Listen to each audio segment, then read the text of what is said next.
Hola, ¿cómo están? Siguiendo con los trastornos del ánimo, vamos a ver ahora el trastorno adaptativo, que es algo relativamente sencillo, y la distimia, que lo que más me interesa es que sepan cuál es el concepto y sepan cuál es la importancia de hacer el diagnóstico de la distimia, que se los adelanto es que debe recibir tratamiento antidepresivo aunque no cumpla criterios de depresión. Empecemos con el trastorno adaptativo. Su clínica siempre viene con un evento gatillante, viene con una crisis, con algo que le genera estrés, angustia, un problema a la vida de la persona y puede desarrollar luego ya sea síntomas depresivos o síntomas ansiosos, y ahí se divide en el de tipo depresivo, de tipo ansioso y de tipo mixto. Puede venir con las dos cosas.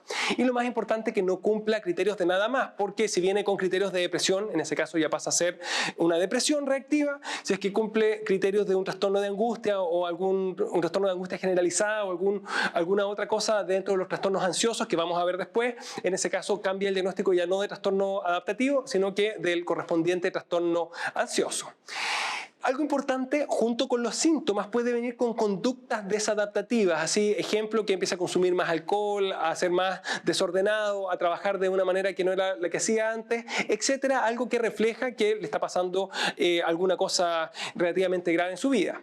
Y como cosa importante suele no cambiar de peso, o al menos eso me ayuda para hacer la diferencia con una depresión reactiva, y es frecuente que se agregue alguna palabra como para hacer la diferencia con la depresión, como ejemplo que se encuentra esperanzado. Y ahí el clásico ejemplo es alguien pierde su trabajo y está triste y se siente raro con esto, pero se encuentra esperanzado de encontrar un nuevo trabajo, pero viene con una serie de otros síntomas. Uno dice, eso suena más a un trastorno adaptativo. En cambio, si dice, nunca más voy a encontrar un trabajo, estoy arruinado y no hay ninguna solución, eso suena más a una depresión, incluso con algún grado de una idea media delirante de ruina.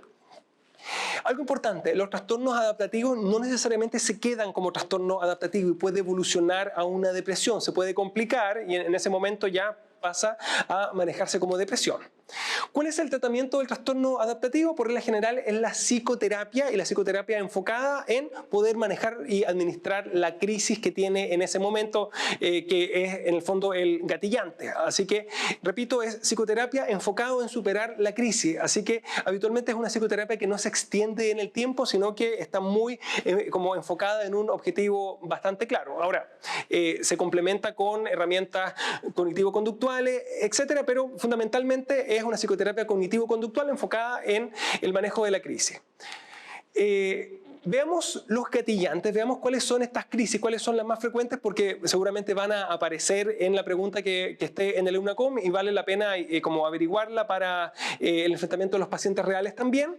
Y se dividen en las crisis normativas y las crisis no normativas. Las normativas son cosas que por regla general le van a suceder a la mayoría de las personas y no por ello dejan de ser estresantes o muy dolorosas, como por ejemplo el salir del colegio y salgo de un ambiente en el que estoy acostumbrado y entro a la universidad o al mundo laboral y dejo de ver a mis compañeros, etcétera. Entrar al mundo laboral, entrar a trabajar, y ahí ya las cosas no son tan fáciles, no me encuentran todo tan bonito, me despiden, me tratan mal o lo que sea.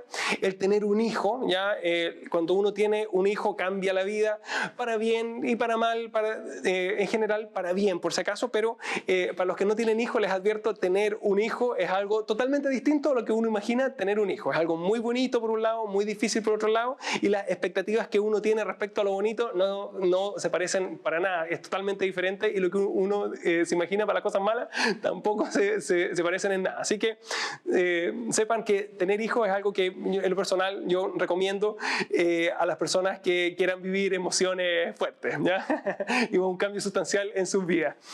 La partida de los hijos también es algo bastante duro para muchas personas, es lo que uno habla del síndrome de nido vacío.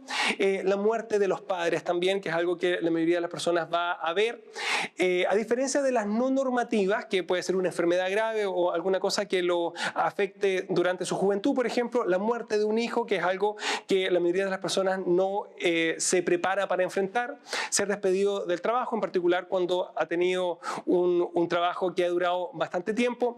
Cada vez el ser despedido o el terminar un trabajo es algo más normativo, en particular con las generaciones actuales, en que favorecen otras cosas más allá de la estabilidad en el trabajo.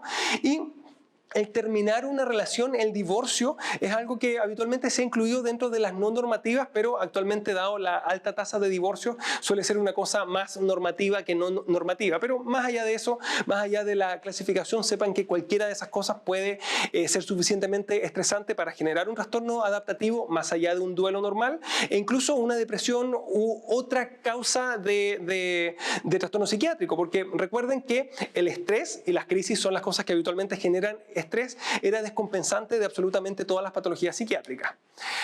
¿Cómo hago la diferencia con un duelo normal? Bueno, el duelo normal en relación a una muerte, por ejemplo, suele durar menos de un año. Puede ser hasta 2 años en el caso de la muerte de la pareja o en el caso de la muerte de un hijo. ¿Ya? Esos son duelos que pueden durar más tiempo. Pero lo más importante del duelo normal es que no cumple criterios de ninguna de las otras patologías. O sea, la persona puede estar triste, recordar con mucha nostalgia de los momentos en los cuales la persona estaba viva, pero sin ideación suicida, sin cambios en el peso, sin insomnio, sin alteraciones, sin una depresión que lo mantenga absolutamente anulado para el resto de sus actividades, ¿ya? Así que la diferencia con el duelo normal es justamente que no viene con los síntomas de las otras patologías psiquiátricas, sino que solamente con una tristeza absolutamente como acotada y proporcionada a la pérdida. Veamos algunos casos para hacer la como diferencia entre depresión reactiva versus un trastorno adaptativo. Y tenemos un paciente de 50 años, su hijo se va a vivir al extranjero, ahí tengo la partida del hijo, el evento gatillante, ¿cierto? El nido vacío, y presenta llanto frecuente, se siente vacía, el peso está igual. Si me dijeran hasta ahí que está con el peso igual, me suena un poquito más a un trastorno adaptativo. Si me dijeran en cambio que tuvo una baja de peso de 6 kilogramos, en ese caso suena más a una depresión reactiva. Y si me dicen que esto ocurrió hace 7 días, definitivamente no puede ser una depresión porque requiere mínimo 14 días, así que o sería un duelo normal o sería un trastorno adaptativo si es que aparecen las alternativas, ¿ya? Por lo tanto, fíjense, el mismo cuadro clínico con un poquito de información distinta cambia la respuesta, ¿ya? Así que acuérdense de ver el tema del peso, del sueño y de las ideas de muerte como alguna de las cosas para hacer la diferencia. En el caso 2, paciente de 30 años despedida de su trabajo, está triste y angustiada, hasta ahí tiene síntomas anímicos, la tristeza y síntomas ansiosos, la angustia, ¿cierto? Y tiene la esperanza de encontrar uno nuevo. Viene con esto de sentirse esperanzado, suena más a trastorno adaptativo que a depresión. Ahora, habría que ver cómo evoluciona en el futuro para marcar alguna alternativa o para enfrentar a un paciente real, pero en este caso, tal como está, se está preguntando un trastorno adaptativo. En el caso 3, paciente de 70 años, muere su hijo de cáncer. Uno dice, eso es una crisis no normativa. Llora todo el día y ya no sale de su casa, se cree culpable de la muerte. En este caso, fíjense, viene con elementos de gravedad que van un poco más allá de un trastorno adaptativo. Parece más una depresión porque está llorando todo el día y viene con una cosa adicional que ya no sale de la casa, que eso es algo que sugiere más una depresión. Y algo que hace que no queda ninguna duda de que se trata de una depresión es que se crea culpable de la muerte, porque obviamente él no puede ser culpable de la muerte de un hijo que muere de cáncer. Así que con eso la respuesta sería una depresión reactiva y incluso puede que venga con una depresión psicótica con un delirio de culpa. Vamos con el otro tema, que era distimia.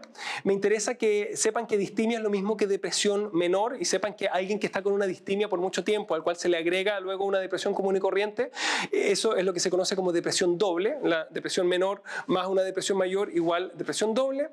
Lo importante es que viene con una clínica de 2 años o más. Ahora, en los niños y en los adolescentes me basta 1 año, pero en los adultos son 2 años o más. Y se caracteriza por ánimo bajo, o triste o disfórico, que disfórico es que no se siente bien. No es que me sienta triste, no es que esté desganado, pero no me siento bien, como que no estoy feliz.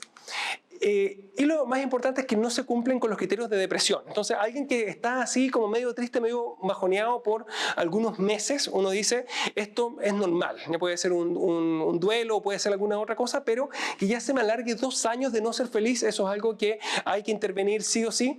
Y la importancia justamente es eso. Tengo 2 años de ser infeliz, así que lo mejor es tratarlo, y se trata con lo mismo que la depresión. Ya los exámenes son igual a la depresión y el tratamiento son igual a la depresión también.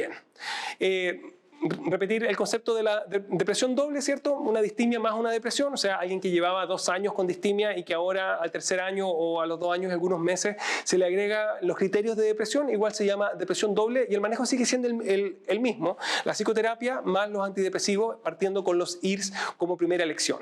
Y nos queda todavía una clase de trastornos del ánimo, así que nos vemos en el siguiente video. Que estén bien. Ahí vamos a ver trastorno bipolar.